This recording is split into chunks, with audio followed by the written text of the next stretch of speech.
நான்-ஸ்டாப் நேயர்களுக்கு வணக்கம். இந்த வீடியோவில் நம்ம என்ன பார்க்க போறோம்னா, அவினாஷ் பிரகாஷ் இயக்கத்தில் வெளிவந்திருக்க நாங்கள் திரைப்படத்தோட விமர்சனத்தை தான் பார்க்க போறோம். அதோட கதை என்னன்னு பார்த்தீங்கன்னா, 1990ல் ஊட்டியில் நடக்கிற மாதிரி காட்டுறாங்க. அங்கே ஒரு 3 சிறுவர்கள் இருக்காங்க. அவங்க பாட்டுன்னு சந்தோஷமாக ஸ்கூலுக்கு போகிறது, சினிமாவுக்கு போகிறது, நான் அவங்களோட நாய்க்குட்டியோட விளையாடுறது அப்படின்னு சொல்லிட்டு 3 பேருமே சந்தோஷமாக ஒரே வீட்டில் இருக்காங்க.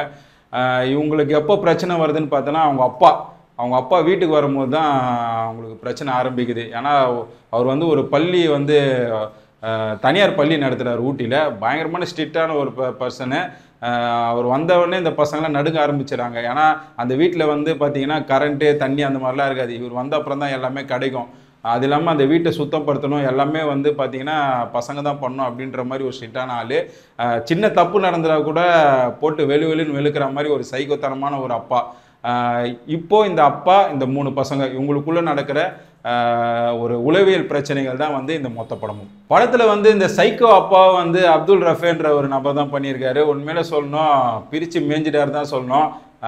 பசங்களை வந்து சின்ன தப்பு பண்ணாலும் வந்து சைக்கோத்தனமாக அடிக்கிற ஒரு நடிப்பாக இருக்கட்டும் சரி, அதுக்கப்புறம் வந்து அடித்தது தப்பு அப்படின்னு சொல்லிட்டு ஃபீல் பண்ணுற இடமா இருக்கும் சொல்லி அருமையாக பண்ணியிருந்தாரு.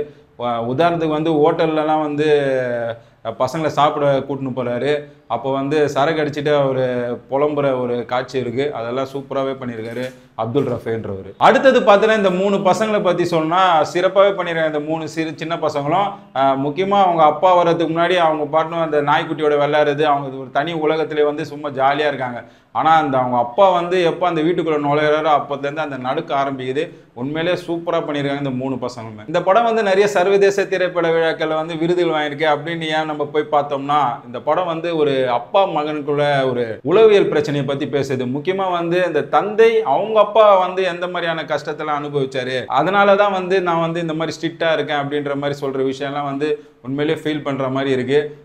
பசங்க வந்து இன்றைக்கி ஒரு தப்பு செஞ்சுட்டோன்னா நம்ம அடிச்சிடறோம். நாளைக்கு வந்து அந்த பசங்க உளவியல் ரீதியாக எந்த அளவுக்கு பாதிப்பு அடைவாங்க அப்படின்றது வந்து தெளிவாக சொல்லியிருக்காரு இயக்குனர் இந்த படத்தில். இன்னொரு ஹைலைட்டான விஷயம் இந்த படத்தில் சொன்னால் ஒளிப்பதிவு சொல்லலாம். இயக்குனரே வந்து ஒளிப்பதிவு செஞ்சதுனால அவருக்கு என்ன தேவையோ அதை அழகாகவே ஒளிப்பதிவு செய்திருக்காரு. முக்கியமாக வந்து அந்த பெரிய பங்களா வீட்டுக்குள்ளே நடக்கிற விஷயங்களும் இருக்கட்டும், ஊட்டி மாதிரியான இடத்துல நடக்கிற விஷயம் கூட அருமையாகவே ஒளிப்பதிவு செஞ்சிருக்காரு இயக்குனர். இந்த படம் எப்படி இருக்குன்னா, குழந்தை வளர்ப்பை பற்றி தான் இந்த படம் முழுக்க பேசுது. உங்களுக்கு நேரம் இருந்தால் தயவுசெய்து இந்த படத்தை போய் பாருங்கள். பார்த்துட்டு உங்களோட விமர்சனம் சொல்லுங்கள். நன்றி, வணக்கம்.